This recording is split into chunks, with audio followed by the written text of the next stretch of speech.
All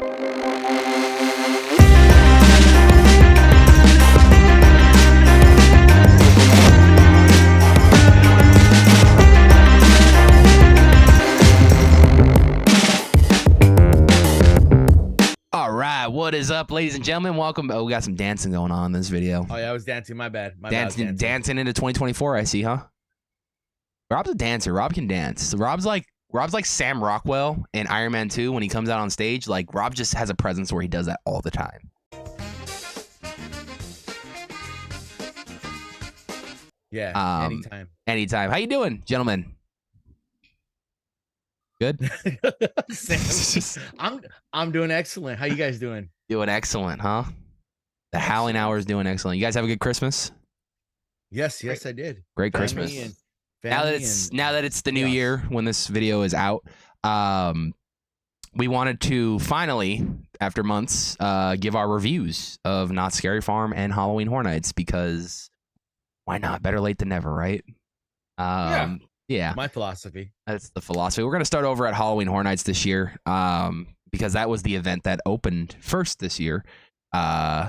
So Halloween Horror Nights 2023, a banger lineup this year. The Exorcist Believer, Stranger Things 4, The Last of Us, Monstruos, Universal Monsters, Chucky, Evil Dead Rise, The Exterminators on the Terror Tram. I feel like I'm missing something. I don't know. I think that's about right, maybe. Missing something? Holidays in Hell, indeed. There you go. Holidays in Hell. We had the Purge stunt show, which was mind-blowing. It was a show. It was a show. And we had Blumhouse have their own little kind of display and show in the DreamWorks Theater.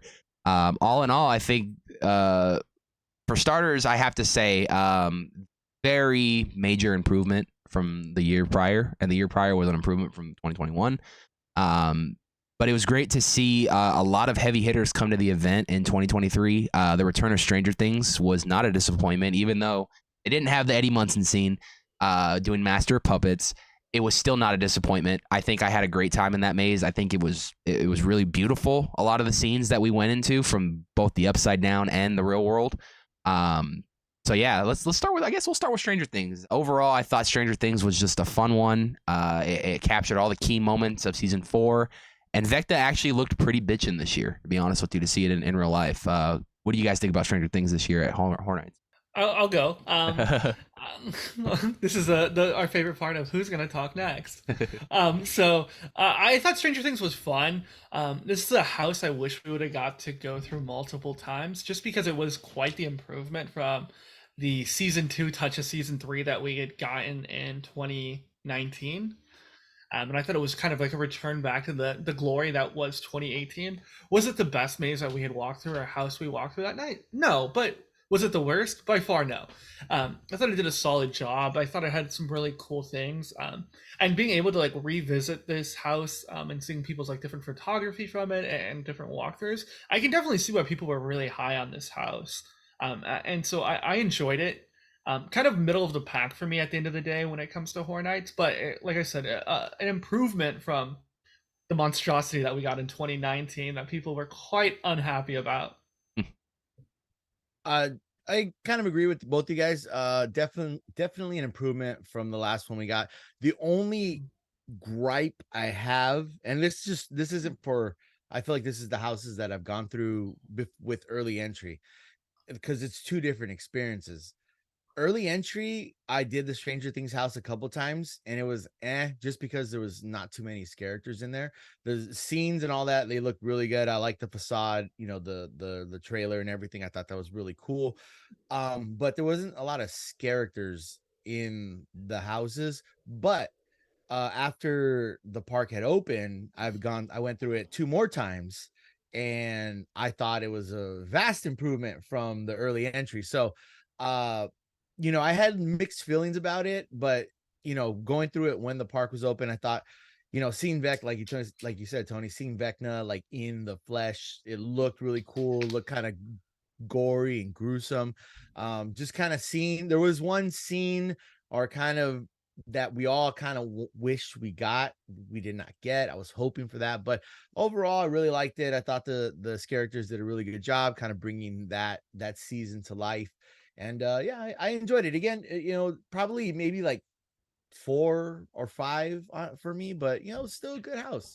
I think for me too, with going into that house, what saved me from like super disappointment and trashing it was literally hours before we even drove to the event. Sammy was like, just to let you know, the master puppet scene is not going to be in our maze. And I was like, I was disappointed at first, but then like when we got there and, going into that, already knowing that, it kind of made me help it enjoy it a little bit more, just to kind of look at other things that were in the maze. So yeah, I have to agree. It was a solid one. And like Sammy said, it was major improvement from 2019. I know a lot of people were upset with that one, myself included. But it was a good improvement and a good way to kind of sum up season 4, which was easily a very hard season to watch because every fucking episode was an hour and a half long. But as a fan, you got to love it because then it makes your binging experience even longer. So that's fun. Holidays in Hell, for me, real quick, it was great to see it come back. Nothing really changed other than its location. They kind of did the same thing that Killer Clowns did when it was in that location. I like to call that location the mirror location, only in the sense that everything that's been there as far as maze-wise goes has been a repeat so far. So last year we had Killer Clowns from Outer Space, literally the same thing, but everything you knew that was on this side now was on this side. And it felt the same thing with Holidays in Hell. Kind of felt like the same layout, in a sense, where everything you knew that was on that side now was on this side. So I enjoyed it, though. I had a great time going through it. And if you guys wanted to go through a maze at all during the night, that was the maze to go to because it was no wait. No, I agree. I mean, it's still I feel like they shrank it down a little bit, but still a good solid returning house. I think I got scared, startled, I will say, not scared. Startled both like 2 times. Each time I went through it, the same spot, they got me. But it's a fun haunted house kind of style that I like, and I thought it was really cool. So and again, nothing, no drastic changes, just a solid good house. Yeah, it was solid. I think the only thing they did was they kind of extended the ending to kind of like what was outside in the scare zone, from its 2019 iteration. But overall, solid time. Once again, this is another one. If I was like ranking them from top to bottom, kind of middle of the tier. Wasn't something like, oh my god, like if you asked me in September, like, hey, I could only go through 6-7 houses, I would be like, hey, if you went in 2019, you don't have to go again.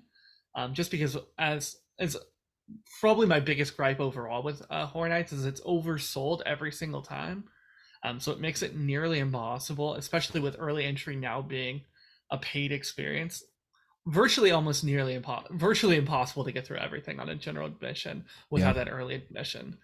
So like if I was going back and giving a review to somebody on the event, I'd be like, hey, like, I know that this wait time is probably 30 minutes versus an hour 20 that you're probably going to be getting at Stranger Things or The Last of Us, but skip it if you can.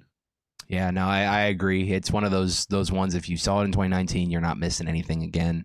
But anyway, Holidays in Hell, it was great to see it again, and whatnot. But I now this next one, this is one that I have argued a lot now since I've seen the movie, that this maze was actually better than the film, and that is The Exorcist Believer. So Exorcist Believer came out in October. Halloween Horror Nights has already been going, so they kind of did their own thing with it. Yeah, there was a lot of stuff that you saw that were in the film, but Murdy had come out on Twitter and said he kind of blended the stuff that they were given with the script, mixed with their kind of own blend of like originality in some sense, which I really enjoyed. I think that's why I enjoyed it a little bit more, because the maze obviously focused on the scariness of the Exorcist name, and to kind of go through that maze, not expecting a lot, but then walking out like, wow, that was really good. And to get scared. I mean, The Exorcist, for anyone that knows, is the one property that has always scared the shit out of me. So when I found out they were making the sequel, I was actually very excited till I watched the sequel. But yeah, it was one of those movies where it didn't feel like an Exorcist movie to me until like the very end. And to go through that maze and kind of compare them, I'm like, yeah, the maze was a lot better than the film in my opinion. So yeah, I think The Exorcist Believer was solid this year. Yeah, I haven't seen the movie, so I can't really compare the two. Just because it was supposed to come out October 13th, but some lady decided to release her concert film on the same day and make a ton more money. And so, number one fan though. Um, but I haven't seen it yet. I know it just came out to the Cock a few weeks ago, aka Peacock. It's the Cock, the exclusive streaming provider. It just of the sounded WWE funny the way network. it came out. It's I knew that I got some 13-year-olds that I'm also zooming with right now that would enjoy that joke. Yeah, I haven't seen it, but this was probably 2, maybe 3, if I was once again ranking these for me. So by far the scariest house. And it wasn't even like it was filled with scare actors. They just did a really good job of building the intensity with like the fog elements. When you were walking through various rooms, it wasn't black walls. They were kind of like this reddish wall with the lighting. And the sound design really just made it feel intense. So you didn't know where the scare was going to be coming. And so the entire time you were basically on edge, which I enjoyed. Because it wasn't, I think another one of my gripes is that now that I've gone to Horror Nights many years now, and by many years I mean 3 or 4 years, and you kind of see where the scare is coming from. It's kind of like, oh, boo hole, here's a scare. Oh, boo hole, here's a scare. And this one, it had those scares, but it just, the intensity of the sound design really took it to another place, and the scenic design was great. And it wasn't good enough to make me watch the movie, I guess. But I'm also a scaredy cat, and I won't watch movies. I tend to not watch scary movies by myself. You know, you watched Halloween Ends, right? Yeah, I've seen Halloween Think Ends. of that, but with The Exorcist Believer. But does it say evil dies tonight? That was Halloween Kills. I know it was, but I have to find the line is too good. Yeah, it is. The line is Anthony too Michael good. Hall, man. Evil dies tonight. Breakfast Club. One of the effects that I thought was amazing in that maze was the room where it had the false walls. Yeah. And Yeah. like when you would go to regular wall and then the lighting would change and then you saw the 2 girls possessed right there. And I was like, okay, that's kind of freaky, but that's a cool effect. Yeah, that was the same effect they used in Hill House the previous year that I really enjoyed. Right. That was one of the few things I liked about Hill House when it was there. But that was a really cool effect, and I was glad to see it in The Exorcist Believer. Robbie. I think pretty much you both nailed it. I liked all that stuff. Sammy, the sound design, the ambiance. And for me, when you say when I walked through this, if you would have taken like the Exorcist sign off of it, or I would have gone into this, I would have just been like, man, like I would have had no expectations anyway. But like I would have just walked through this and be like, this is a ridiculous house. Like the false walls, the sound, the no black walls, them just putting up actual, I'd be surprised if you put up something else besides black walls, like how much we appreciate that. So just everything about this, again, it would probably rank, somewhere 4 to 2 for me. It's a good score. It was probably, and I'll say this, not probably, it was the scariest house this year. I gotta go back and see your POV and see how much times you yell, because that's probably hilarious. There's been a few there was a few this year where they got you, and I was laughing my ass off watching your videos because of that. Yeah, yeah, you're right. You're right. They didn't even have to get you in that house. It was just so tense the entire time. Yeah, just because that's where I was the opposite, Rob. I was like, because of the name of The Exorcist, that's why I was on guard. Okay. See, I walked in. It's not even before I walked in, like 20 feet away. I just got this whiff that was so disgusting. I was just like, oh, it's gonna be one of these houses, huh? And then I walked in, and it was just like, all right, this is. I'm afraid. The other part I thought was sick, and normally I would be like, do better. They didn't even have a facade, which was so cool to me that you just walked Exorcist in. Believer, that's all it was. And then you walked into the first scene, which was like a swap meet. Just walk into a black box. Yeah, it was great, dude. And that was cool because if you did pay attention, that was a soundstage maze. So that was cool to kind of. I don't think we've done a location. I don't know if we've ever done a location there, or if it's been a long time since we've done a location there, because that location did feel familiar. I do remember going through like I think one maze or something like right in that location, but. So for us to up the game and get 2 soundstage mazes this year, that was awesome to me. So, especially with a property like The Exorcist where they can control, weather and stuff like that. So that's awesome. Yeah, and now that we're talking about this, it just reminds me, like, I don't know, or maybe I have a false memory here, but I just felt like we kind of were like, okay, cool, we're going to The Exorcist. It's a soundstage, so we're expecting the same thing that you would get at Stranger Things. Or like you kind of go in and there's like another small line. Yeah. Nope, you just walk in and you're in. Walk right in. It was just walk right in. That's what I loved about it. It was like, okay, cool, we're right in the maze. We don't have to wait anything. That's awesome. Now looking across the street over at another. I think probably this year was probably my all-time favorite maze out of any event we went to. It's kind of hard though because when we get to knots, we'll talk about that too. But I think this is up there at least in the top 3 for this season, and that's The Last of Us. Based around Naughty Dog's video game on the PlayStation, The Last of Us has taken the world by storm with 2 video games and now a series on HBO. Which honestly is on its way to getting season 2 made pretty soon. So that's pretty cool with a 3rd game in the talks. So the Last of Us fan base is there. Whether you like the show, whether you love the video games, whether you like both. The show did a very good job mimicking the video game and then changing and tweaking some things for the better. It was like Neil Druckmann was given a second chance with the show to kind of improve on some things that he wanted to, and he did, and it was phenomenal. The game, the storytelling, the cast in the game, phenomenal. And so when I heard this was first coming to Halloween Horror Nights, no brainer. I knew this was gonna work, and it did. It exceeded my expectations and really showed a lot of the most infamous scenes of the game. Just little things, little Easter eggs here. If Universal were to offer like a behind the fog tour, this would be one maze that I would love to go through. Because there was just so much to look at, and I feel like we only had so much time to walk through it that I really wish that they could have offered more tours to the public. I know they do like their summertime tour right before the event goes off, but I usually think that's reserved for like press and like the winter at Midsummer Scream. But I really wish one day. We're gonna win one day. We're gonna win one day. We're gonna do it. We're a team. But regardless, I was left speechless in this maze. The clickers looked phenomenal. The cast that was cast for Joel and Ellie looked amazing.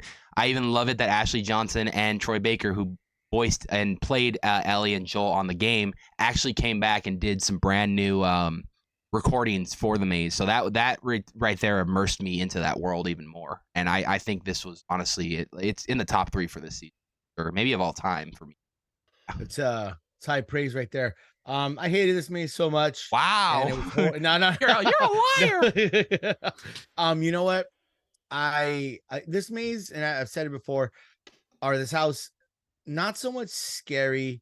I didn't really get, they had It's beautiful. a couple moments. Yeah, literally, I was walking through a video game that's probably top 5 video games I've ever played, and I loved it. I thought the casting, the voice, all that stuff, I thought it was great. I went through it a few times. I only got the tank working my first run through, and I thought that looked sick, amazing. The other 2 I didn't get to, tank wasn't going, but just everything, the way the clickers look like, I remember the one with like orange and kind of neon fire effect. Yeah, everything looked amazing. Even just the little, we're trying to get the generator to work, all that stuff just is like, oh man, this is from the video game. This is so cool. I felt like I was walking scene to scene, watching my video game play out, and I loved it. Probably 2 or 1 for me this year. Overall, I think you're right, Tony. The Last of Us, for me, overall, it's got to be somewhere in my top 10 of like all time, or not top 10, top 5 of houses I've been through at HHN. So just, it was one maze or house that I'm gonna remember for a long time. Yeah, I think this one for me is sentimental, in the sense of I really enjoyed the game. It was really fun, to be able to go through it. But this is the first maze that I got to go through as media, so that's gonna hold a special place in my heart. That's right. We did Always. the reaction walkthrough with you. Yeah, that was cool. Yeah, it was my first house all time as media. That was super. It was sick cool for him. me. Very stressful for me. Yes. Yeah. I was like, don't fall, don't fall. Fall. Just getting pulled. I'm getting pulled with my backpack, and I'm like, just don't fall. That's all I ask. Just don't fall in front of the actors. Yeah, you guys know how well, Tony knows how I deal with being walking backwards. Corona, he literally took down Corona haunt. I was like, I'm about to have to pay for this whole haunt, bro. It's all right. Rob's a champ.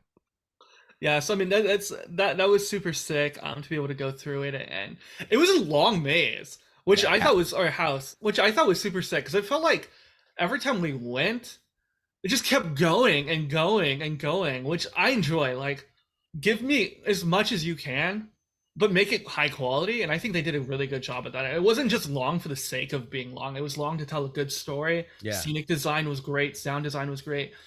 Lighting was great, and there was a lot of times where there was a lot of uneasiness and I found myself getting scared, which I thought was super sick. And the fact that we got to go through this one 2 times, whereas all the other houses we only got to go through once when I went.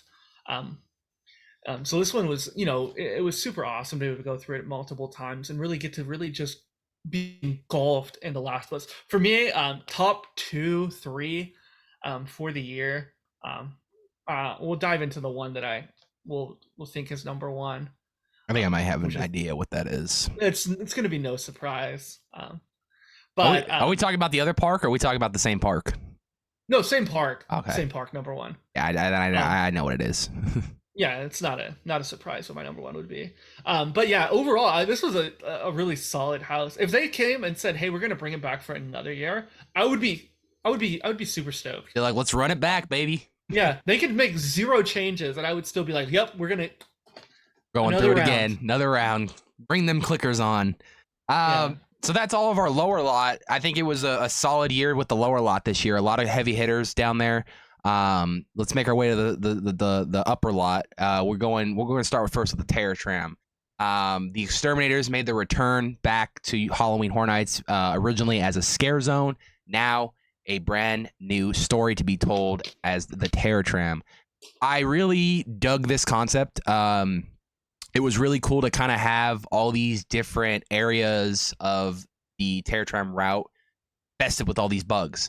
Not to mention, you had like the stereotypical people like your Karens. You had like all these people that they were kind of trying to make fun of in today's society, which I thought was hilarious. Obviously going through the Bates Motel, Bates House, War of the Worlds sets, Jupiter's Claim. I'm always going to love just doing that alone. You don't even have to put decorations up for me to walk through that. I will just willingly walk through that because that's how much I love film. But, to walk through it with all these different like bugs. And then like, for example, like we did another trip where we did the RIP tour. So if you got the RIP tour, you got an exclusive section added to the Terror Tram where they kind of would take you off at the end before you went to the left to go into that last scene before you exit out of the War of the Worlds area. They would take you off to the right there and take you to a new entrance, and it was like an extended portion of the Terror Tram, which was kind of like a little exterminator's maze. Like when you walked in, they had the main guy right there. He had some food sitting on the table and stuff, and he was just like ready to go. And Larry Larva? Larry Larva. Put some respect on that name. They had Larry standing there and living like Larry, and then, you go and you're going through and it's all these different bugs popping out of all these boo holes and stuff. It was really cool, like a little add-on. It probably a good little 2-3 minute add-on to the Terror Tram, which was really cool. And then at the very end of the Terror Tram, you got to do an exclusive photo op with the grabber from Black Phone, so that was really cool too. But no, I think the Terror Tram was great. The Jordan Peele stuff was good for this year, but I have a feeling if they keep continuing doing that every single year, it's gonna get old really quick. I still enjoyed it this year, but I feel like there's so much theming you can do in that little area for an extension of the route of the Terror Tram. You could have easily filled that place with bugs and just kind of themed it something different. We all know it's Jupiter's Claim, but in Hollywood, you can make anything. So, I'm hoping in the future that we stir away from the Jordan Peele stuff because he's only got 3 films really to work with.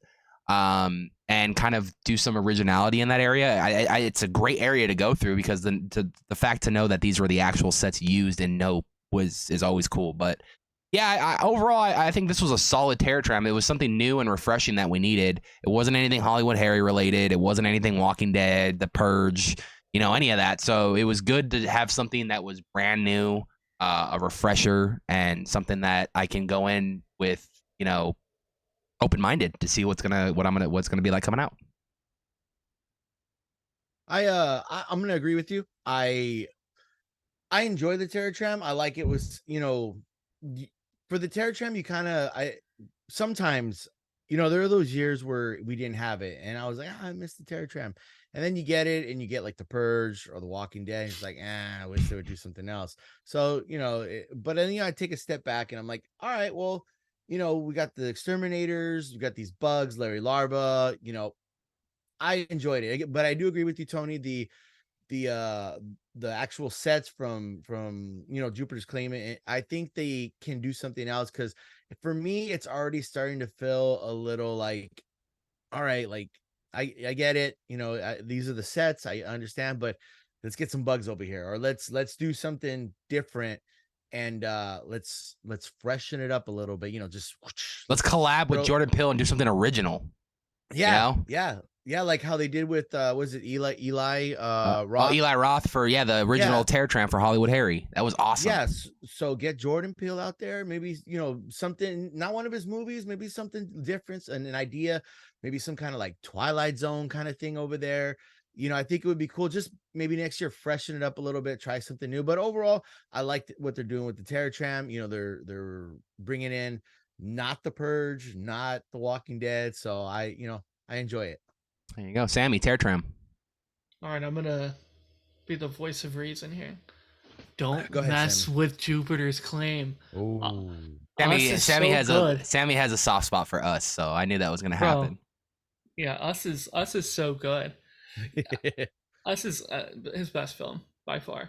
But yeah, I enjoyed the Terror Tram. I thought it was sick. I thought that, like, being able, I didn't obviously get to do the RP tour, but being able to watch the little extended version of it was super cool. Larry Larva, I thought, was a fun character, and I liked the way that he like hosted it.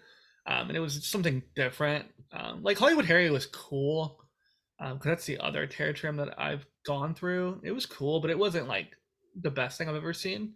But I thought Exterminators was fun. It was a cool idea. I loved the way that they dressed the Bates Motel, and the different storytelling they had going on in like each one of the hotel rooms was pretty cool.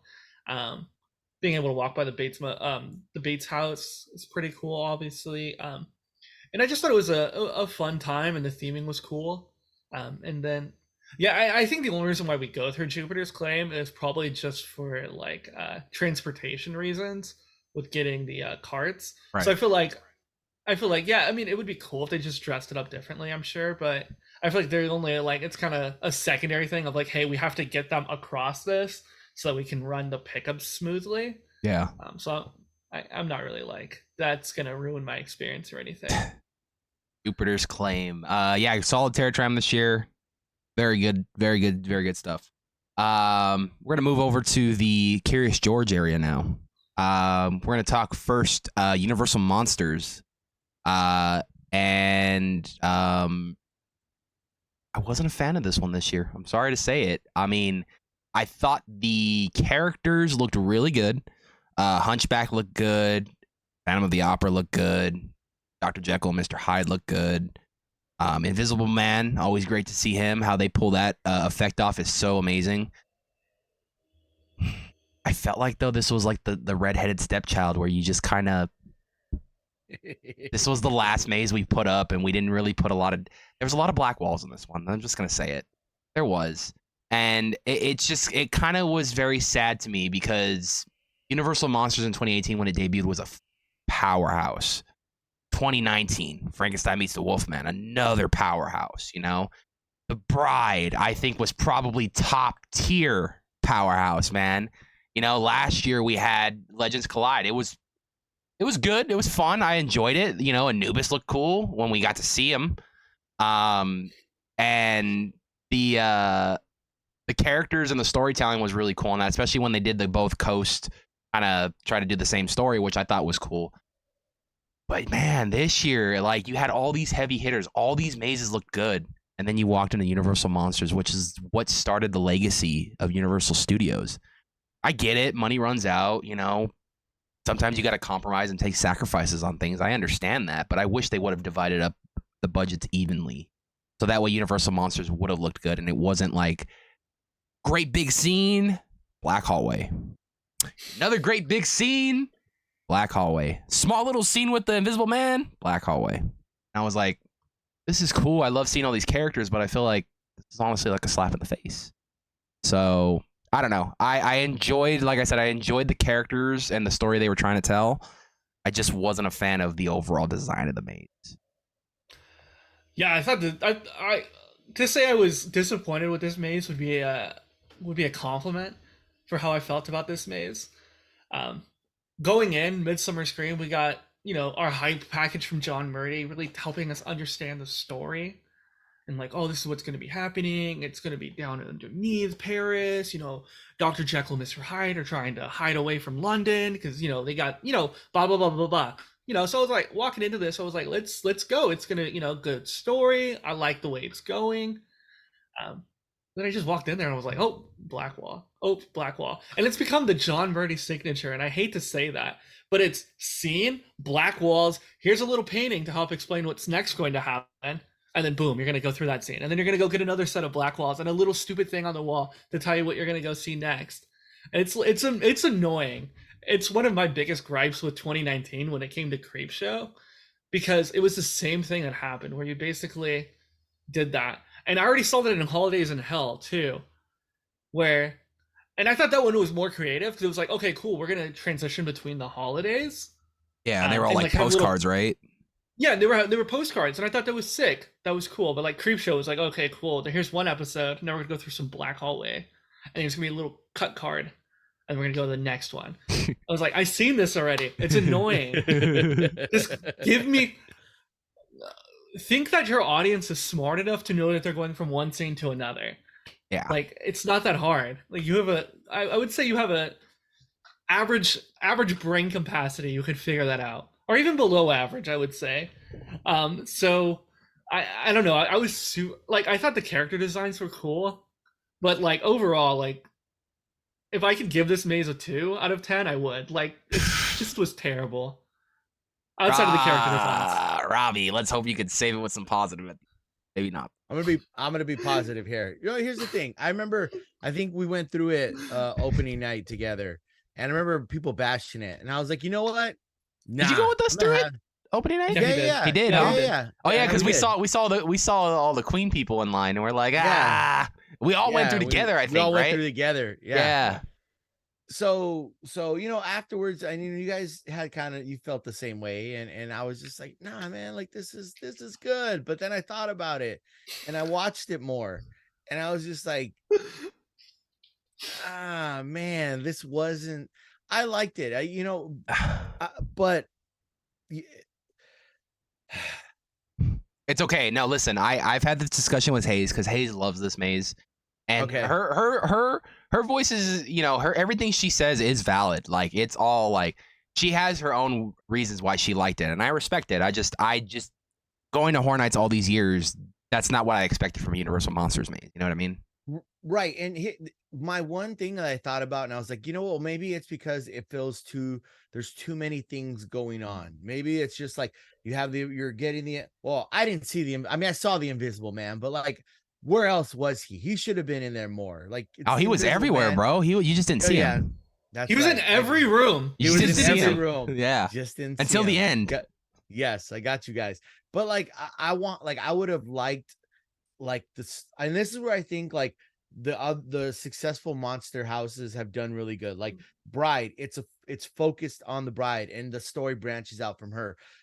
Frankenstein and the Wolfman, it's focused on them, and it branches out. Obviously, the first one, you know, they threw a lot of monsters at us, and we loved it. It was great, but I feel like from that point, they gave us a story and then branched out. I feel like this one was like, hey, let's throw these characters in there and let's weave them together somehow. And I didn't think it was looking at it, it looked cool, but yeah, there's too many scenes where it's nothing, or too many.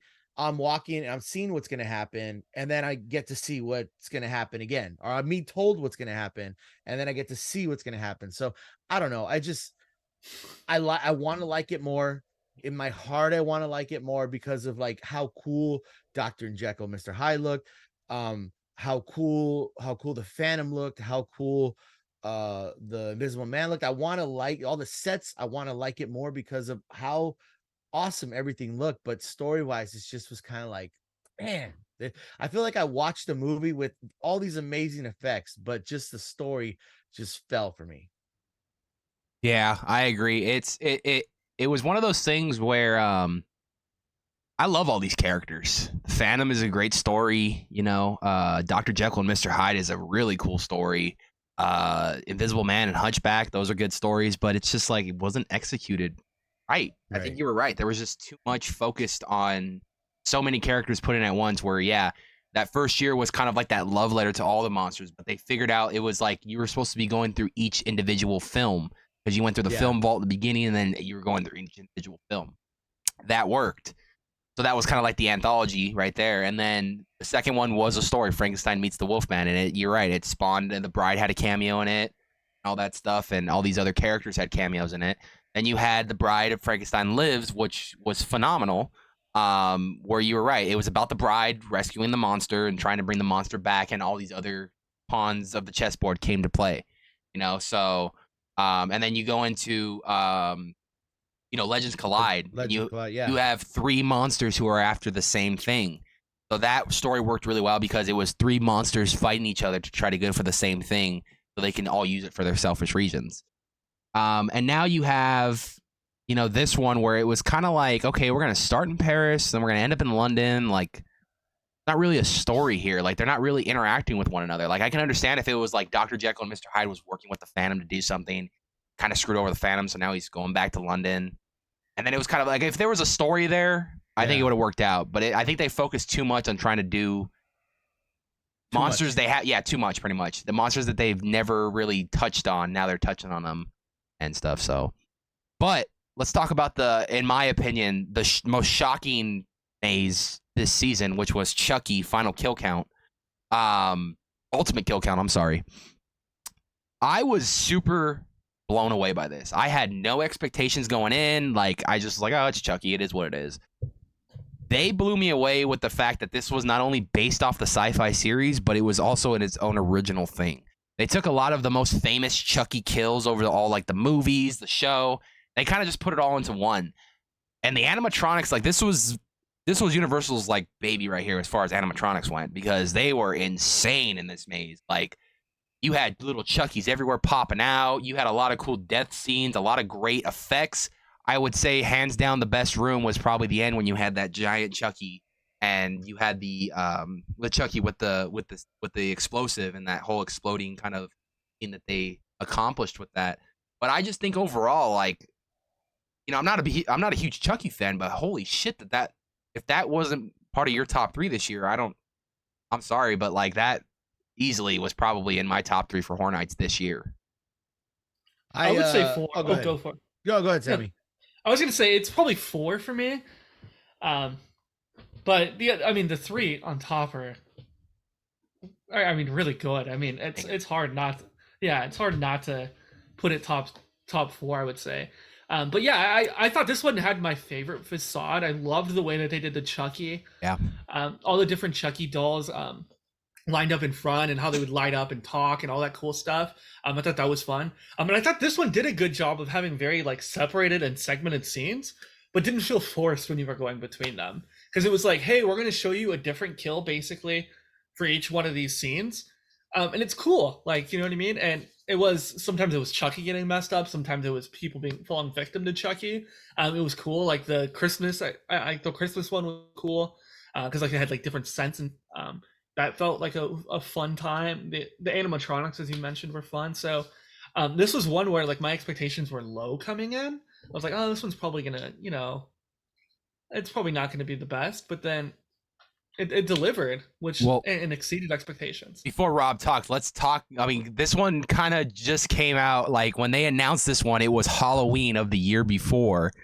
And so it was like the first time we ever got a maze like a whole year in advance, like announced. And it was like, okay, was this part of your guys' like contract with sci-fi or what's going on? Like you guys had to announce it on Halloween, like this was coming next year. So going into the 2023 season, we already had one maze that we knew was coming. And I think because we had that one maze that we knew we were coming, we all had low expectations. We're like, okay, maybe it's not going to do good. Maybe that's why they're trying to get all this hype built around it. But ironically, this was probably one of the best mazes at the event this year. Always had a fucking crowded ass line. Yeah, I agree that this was like a not too high on my list as far as like I remember talking with someone about it and after but have it being lower, but I think after Murdy had said something about like what they were doing in it, and I was just like, oh, that kind of seems interesting, and it kind of moved up to like maybe 5 or 4 for me as like anticipated. I was like, oh, it could be good, but definitely going through there and just like the Chucky talking, even when you're in line, like the boxes and just the audible everything he's saying and walking throughout there, just the sarcasm of Chucky, you gotta love it. The kills, very creative. Yes, like you were saying, Sammy, whether it's Chucky being killed or Chucky killing someone, all of it was gory but also comedic for me. I remember the girl who was I think pulling Chucky through the saw. Yeah, on the dinner table. Getting shot right in the face with a bunch of water. That it just, my whole face was drenched. My camera was soaked. Yep. I was just like, all right, this is awesome. But yeah, Chucky definitely, I had it like 4 or 5 going into it, and it definitely shot up to, I would say it's probably in my top 3 when all said and done for this year. I think that's fair. I'm gonna get the shows out of the way real quick. I did you watch any of the shows at Horror Nights this year, Rob? I did not. Okay, so Sammy, it was mostly you and I that watched both shows. We'll start with the Blumhouse one at the DreamWorks Theater. It was cool to see a lot of the props in the lobby. I thought that was really cool, especially with Five Nights at Freddy's on its way out into theaters pretty soon, and they had the actual animatronics puppets that they used for shooting in the room. Well, that was creepy to see those, but it was really cool to see all the props from all their previous movies. And I think the highlight out of that whole thing was it was basically just coming out of what was coming out the rest of the year, but the highlight was the Megan dancing, dude. I mean, that was the only place you could saw Megan doing her dance, and I think that's the real reason why Sammy and I went to go see it, because we're like, we want to see Megan dance. Oh, 100%. When I saw Megan in theaters, came out, I believe, January 2023. I saw that movie and I was like, I really want this to be at Horror Nights. Because we've already had previous iterations of like Blumhouse features with like the Black Phone, Freaky, Purge, Sinister, all that shit. Yeah, so it was like, oh, please bring Megan, because I thought the movie was hilarious. And I thought it would have been really sick to be able to like just watch Megan absolutely wreak havoc the same way that Chucky did. The dance. And the dance is just so funny. So I was excited when that came out during the show, and I thought it was cool, like because it helped like hype up like Five Nights at Freddy's. Well, I haven't seen it, but that's also on the Cox. Such a good movie. The exclusive streaming provider of the WWE Network. So go ahead and check that out. I haven't seen not it, sponsored. But a lot of not sponsored. I know a lot of people are fans of Five Nights at Freddy's. That's good. And enjoyed, and I thought the movie was, and people thought the movie was enjoyable. I haven't seen it yet, but once again, I just suck at watching things.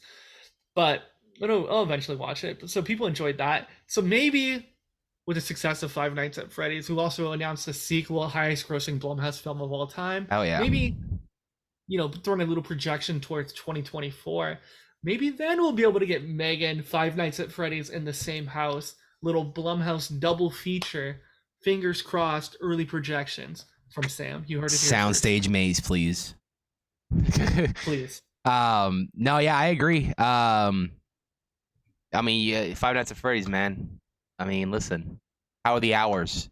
Not good. But I'll tell you what, the pay is even worse. You want the job or not? How's the pay? Not great. But the hours are worse.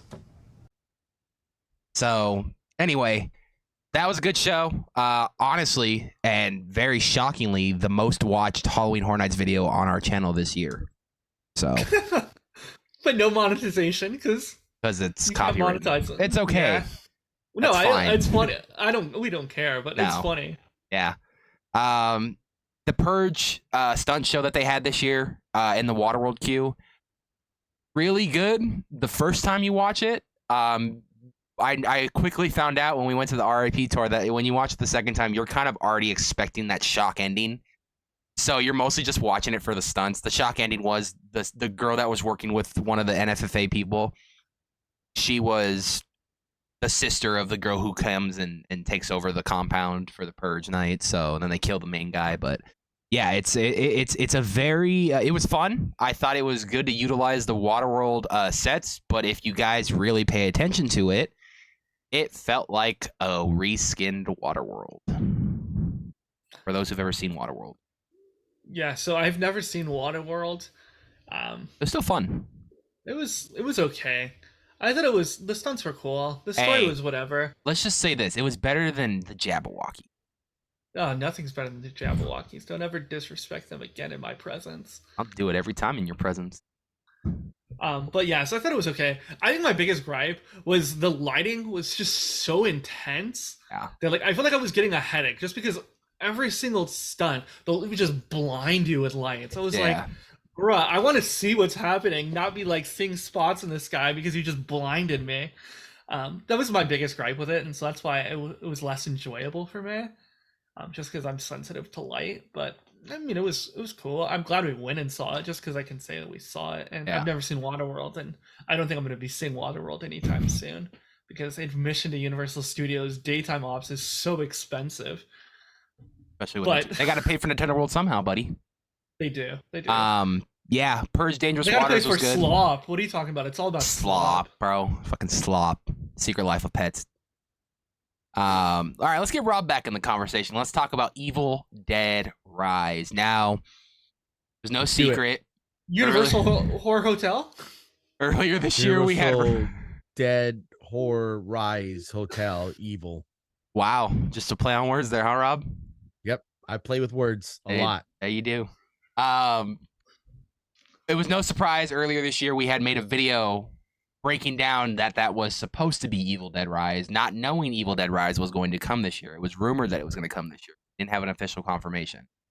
So I made it fun upon myself to make a video of what I noticed that was supposed to be Evil Dead Rise after seeing Evil Dead Rise, which came out earlier this year also, I think in February.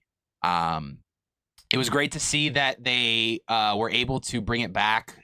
We know that because it got delayed last year, they wanted the movie to be exclusively streaming, and they didn't want to do that. They wanted a theater deal, and it actually worked out in the sense of Warner Brothers because a theater deal actually brought them in a lot of money, more than they thought they were going to bring in with an Evil Dead movie, and it was actually a box office success. So, unlike Aquaman. Hey, I haven't seen Aquaman yet, so shut your mouth. We already know that. We already knew that was going to be us. We're waiting for James Gunn now. Anyway, long story short, I thought it was awesome to kind of take what they did with Horror Hotel and then just add all the props back into it, which honestly was what it kind of felt like. But it's okay. I really enjoyed Horror Hotel. I thought it was a great original storytelling thing for a last minute project. And I really enjoyed Evil Dead Rise as well because I did enjoy the movie. So to kind of see what it was always meant to be, I'm glad that they kept that property and didn't scrap it from us like, Halloween 3. But, we don't talk about that. Scream. Or Scream. Or Scream. Or The Conjuring. Or It. So many options. Damn it, Warner Brothers. Yeah, this movie, the movie was good. I enjoyed the movie. I liked Evil Dead Rise. I feel like the house was kind of forgettable. I mean, obviously, it's been almost 4 months since we've walked through it, or at least I've walked through it, so it was kind of forgettable. It was there. It was Horror Hotel. I can't tell you the only scene I remember off the top of my head was like the bathroom scene, but that was a really cool scene from the movie, so being able to see that come to life was cool. But otherwise, it was a house, and I walked through it, and no complaints, no compliments. Really, it was there. You are muted, buddy. Oh man, I was There we muted. go. There we There he go. is. He starts talking. I'm like, we playing ventriloquist today? There we go. I was waiting for zombies to show up. It was just one kind of zombie, not the zombie I was They're expecting. not but- zombies. They're demons.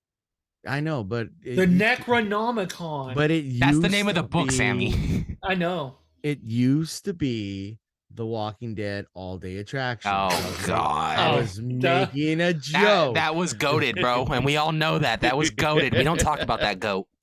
The greatest maze 5 years running. Yeah, The bro. greatest. The only maze Anyways, that would stay after Halloween Horror Nights. it was all right. It was cool to see what it was originally supposed to be.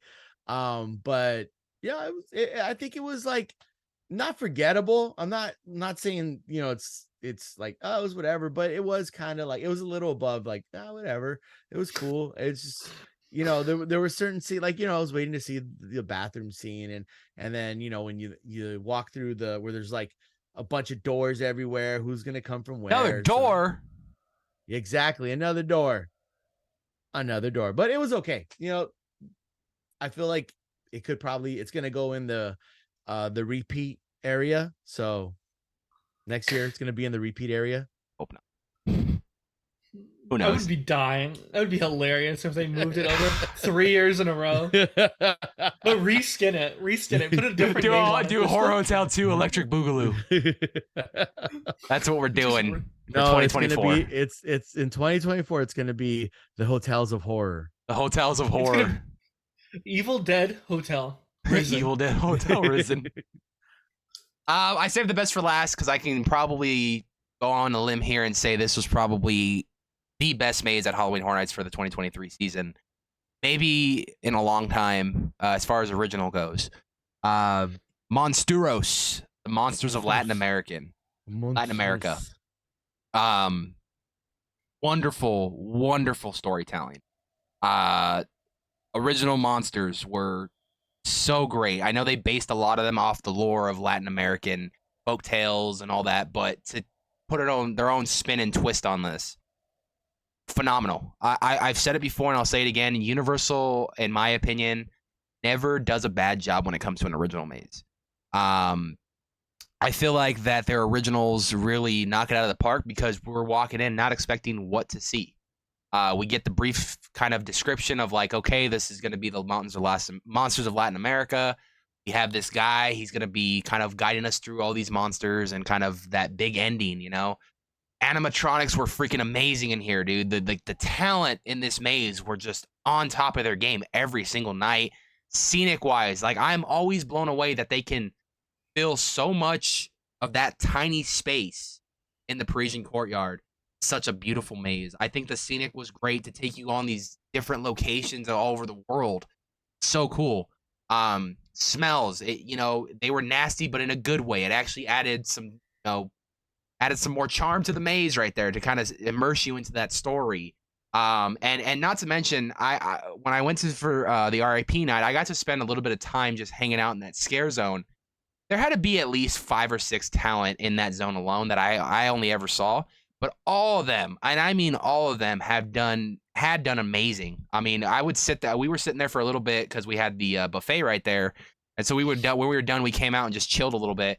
We were there for about a good 30 minutes, and they were just, the energy just never stopped. Stilt walkers, everybody just never stopped, and I have to say, they really blew me away with this one. I hope they do a sequel to it. I hope they bring us some more monsters from the Latin American folktale. I know there's a lot out there. So I would love to see what they can do next and give us a brand story for a sequel. I'll let Sammy go. I'll go. Yeah, so when I walked into this one, I was like, hey, Scarecrow, my favorite maze all time from Horror Nights. I don't think they can beat Scarecrow. And then I was blown away. Easily my new number one is Monsteros by a landslide. Just the way, even the facade in the beginning, you see Muerte, or death as it is known in in the English language. And he really just guides you through the folklore. And each story, it was so good, where like it didn't feel like they were separated, but like obviously there's different things going on with each of these monsters you get to encounter. The animatronics are just super sick. And I was really hyped going into this because at Midsummer Scream, it's another maze that we got to like really dive in with John Murdy, as he like took us through what we would be expecting to see. And going out of it, I thought, oh man, this is really good stuff. And then seeing it in person, just blown away. And then like being able to like see various like other creators who have gone through it and got to see like the lights on and like all of the photography. From that was like shout out like exploring attractions, being able to see like all of the detail that was going on. It's just was so much. And like I was blown away. This is one of those that I wish that I could have gone through at least 3 to 4 more times to really encapsulate it. This is one where I'll basically go back and, you know, if I'm feeling them haunt blues, I'm like, man, I wish I could go see something. This is I'm turning on a POV of There's a this. POV and the little big screen back there. Nice little got the popcorn, you know, little water. Yeah, man, it was just so good. I mean, like I could like obviously the bird animatronic is just the bird animatronics were unreal. I forget the name of the. I know which one you're talking monster. about. That thing was phenomenal. It starts with a T, but I don't want to do Butcher the name. You want to butcher the name? Yeah, I'm not butchering this name. And then being able to see the other one, Elsie Bone, I believe that's how you pronounce that one. I know how to pronounce that one. With like when he's like you're in the bar or like the meat thing. Oh yeah. No, the carniceria. And he like takes the backbone out, and you get like a water effect there. That was so sick. Oh yeah. Yeah, this is one of those ones where I wish I could have just walked through it 3-4 more times and just taken my time, because every detail, this one, like they really took the time to detail every scene, every prop in there. The actors were just so good, and man, it was. And I love the Parisian Courtyard. The Parisian Courtyard has another one of my favorite mazes of all time with the Brides of Frankenstein, the Bride of Frankenstein. And this one just blew that out of the water. Last year, La Llorona. Oh, La Llorona too. How can I forget? Last year, you know, I know that you've been wanting to go through that one for many years now. So yeah. To get that kind of full circle moment for you to go through that, I know you were really excited when we got to go through that one. We saved that one for last specifically for you, because I was like, I know he wants to go through this one, so let's go check it out. Same thing with Monsteros, man. Yeah, it was good. What do you think, Robbie? I loved it. I think this is, for me, it's either 1 or 2 from this year, more likely 1, but just the lore, the storytelling that they did, and yeah, all the animatronics, just they looked, especially like you're saying, I don't want to butcher the name as well, but the bird, you know, with the nest and everything, it just looks so gruesome and violent, and like it just was beautifully gross, and I loved it. Beautifully gross. The babies and everything right there. Yeah, everything right there. Just I think these kind of lore or, you know, mythos stories that they've been doing, you know, La Llorona, El Cucuy, Pandora's box. Pandora's box. Like I think all these mythological things that you know, from different cultures that they've been doing, I really enjoyed it. They've been doing a really good job. I want to see more of these, and we've been getting them, so I'm not complaining at all. Give me more. I want to see like I don't know, maybe something from like the Amazon, some story from the Amazon, bring it over. And how I'm really fascinated cool with Japan stuff too. Like do more Japanese stuff, dude. They got some scary stuff. That stuff's intense. Yeah, dude. Hey, So, man, yeah, Shadowlands. I loved it. Do Shadowlands but better? Shadowlands 2 Electric Boogaloo over at HHN. Oh man. Overall, let's go around for while we're at the end of this now. Overall, what did we think about the event this year, fellas? I'm gonna give it a solid 8.5 out of 10 in my eyes. It was a very solid event. It was the HHN that I used to remember. I think that extra 1.5 goes towards that overselling of the crowds, but not much I can do about that. But overall, the team, both design, scenic, sound, lighting, all you guys, everyone who's involved behind the scenes, you guys did a phenomenal job. To the cast, you guys did all a great job bringing these stories to life. And to John Murdy and Chris Williams, thank you guys. It starts with your guys' ideas on a piece of paper, and it translates onto smaller individual, like little teams that start bringing it to life. So I just want to give an extended thank you to the entire people who's behind the Halloween Horror Nights team. You guys did a phenomenal job this year. What do you guys think? I'll give it a 9 out of 10. Really solid year. Obviously room for improvements. Shout out Universal Monsters. Shout out the overselling of the crowds. But outside of that, I mean, I had a great time. We were there early. It was a long day, but it was a fun day. So I had a really good time. Oh, not to mention, Sammy and I had drinks and food next to Troy Baker and Neil Druckmann, so that was cool. Woo! Yeah, that was fun. Yeah, it was fun. And then shout out our tour guide too. She was a real phenomenal. Yeah, I gave her a sticker, right? I'm pretty sure. I think I gave her a sticker. You gave everybody stickers. I gave everyone stickers. Yeah, that's right. I'll go the lowest of you guys, and because there is room for improvement. I'm gonna go 8 out of 10. Still a good score. I'm gonna agree with you guys. Shout out Black Rose. Shout out the overselling of. Please tell me that got caught on camera. What I didn't even what happened? I missed it. I wasn't paying attention. My pops just fell all over my head, bro. Oh, they were leaning, bro. These ones, yeah. That's what happens. That's what happens. Don't talk bad about HHN.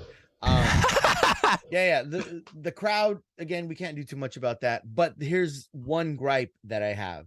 One gripe that you can do something about. First of all, I don't like the selling of the early entry. So that right there.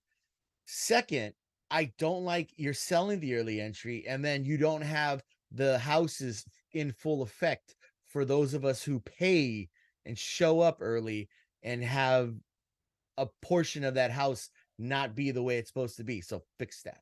But other than that, I love fix that. Fix that.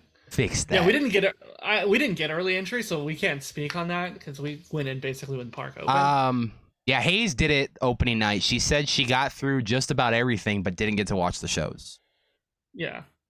I don't think they just watched the Blumhouse. I don't even know if they watched the Purge one, but she got through everything. But that was opening night, so I know it gets worse as it progresses. Oh yeah, especially because opening night's a Thursday night, and I'm imagining after midnight it's gonna die down just a tick. Yeah. Just because people have work the next day. Yeah. But I mean, overall solid event. I mean, the complaints we have are very micro. It's not like, oh my god, this is the worst. Oh yeah. It's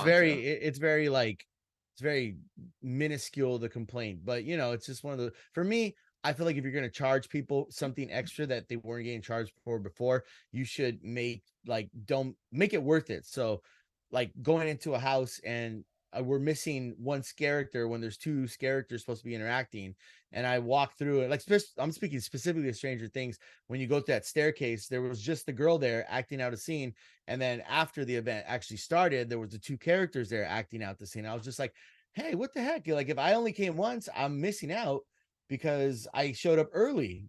So yeah, that's the only bummer. But hey, Halloween Horror Nights 2023. Good job, guys. Good job. It's in the rear view mirror now.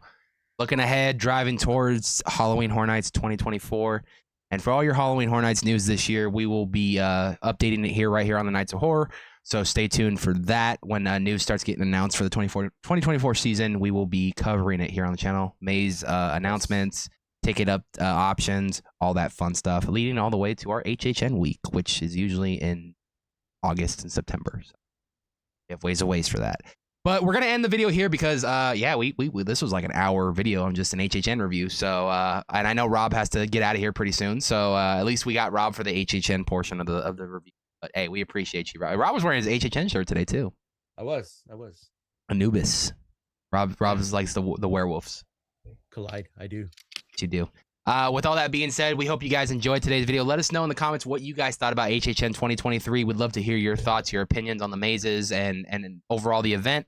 Make sure to follow the Howling Hour on his channel and on his social media at the Howling Hour. And also make sure to follow us, Nights of Horror, all that good stuff. Subscribe to our channel, and we're hoping for a great 2024. And we'd love to have you guys along for the ride. Peace. With all that being said,